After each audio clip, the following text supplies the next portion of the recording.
Today I will show you how to make this crazy rotobrush transition.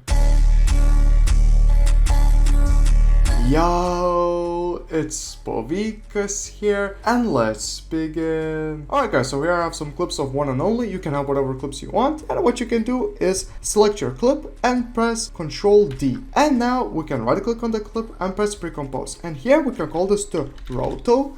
And go to move all attributes into new composition and make sure this is on and press OK. And now let's double press on this to go into the new composition. And here we're going to need to, guess what guys, Rotobrush this. So there are plenty of tutorials on how to Rotobrush, but I can show you real quick. So you just double press here and you go to press on this button and you just draw on your character just like this. And now you see there are some mistakes here, so we can zoom in here, hold Alt and delete with this, and I'll be back after I'm done Rotobrushing. Okay, so once you're done rotobrushing, I mean, I did a pretty terrible job, I'm not gonna lie. Make sure to press on freeze and wait until it freezes. And let's go back to Rotobrush warp effect. And here we will have it like this, and we can look at it like boom, that looks like this. Anyways, now what we can do is go below the Rotobrush layer on top of the clip and press Ctrl Alt Y to make a new adjustment layer. And here we're going to be making this effect. So the first effect I'll add is going to be a free plugin called Displacer Pro, which everyone should have. And I'm just going to keyframe that translate X and scale. And now I'm going to add warp, and this is going to give us like that cool bend. And I would like to go to warp style, and I like to go to fisheye, and let's go to make the bend to 0 and keyframe the bend. And the last optional effect I like to add here is deep glow 2 or deep glow 1. It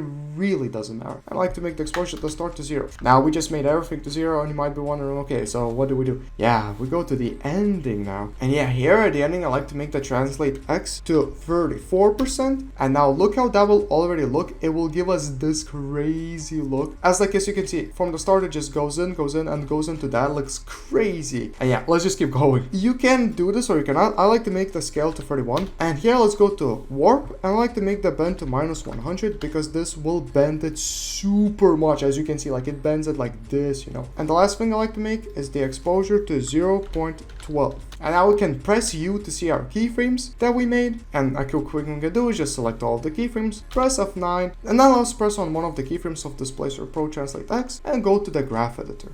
Do not be worried about the graphs. This is going to be very easy. I just like to make this point go up like this and this point go down like this. Maybe not even that down. Yeah, like that. So that's a good graph. Let's go out of there. Let's go to the scale graph like here. For this, I like to extend this point quite a lot here actually, and this point a bit up. Actually, let's make this go a bit out of there. So yeah, this is just going to smooth it out for us. And let's go out of there. Now let's go to the warp graph. I would say this is the most important one. I like to drag this point pretty much like the scale graph, you know, like there, and this a bit like here, but this one drag it a little bit up. Yeah, so this is how I like to do the warp graph. Let's go out of there. And now the least important one is the deep glow 2, so you can just make this go out like this and make this go a bit down like that. Yeah, maybe like this. So yeah, that's a good deep glow 2 graph. And this is how it will look for you now. I mean, as you can see, that is really cool. Now this is really cool, but as you can see, that transition is just not complete without some shake or like a flash or some distortion. So we can actually just press Ctrl Y, and here I'm going to call this distortion.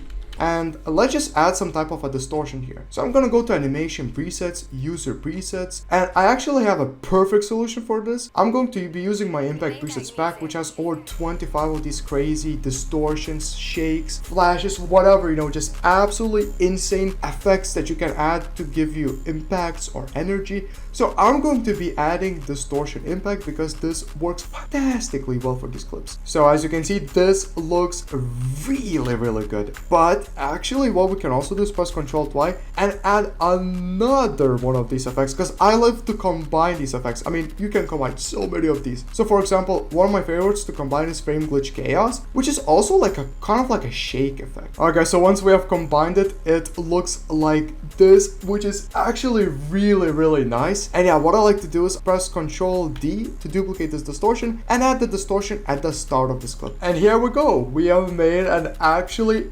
really crazy Rotobrush transition. As you can see, it looks very energetic and just everything fits so nice, and wow, I am in love with that. So yeah guys, just really mess around a lot here. And also, as a gift for watching these tutorials and just supporting the channel, I have to let you know that I have a $5 discount code for the Impact Presets pack, which is going to be called Povikas. If you use code POVICAS, you will save $5 off on the Impact Presets pack. But anyways guys, it was fun. Have a fun and productive day. See ya.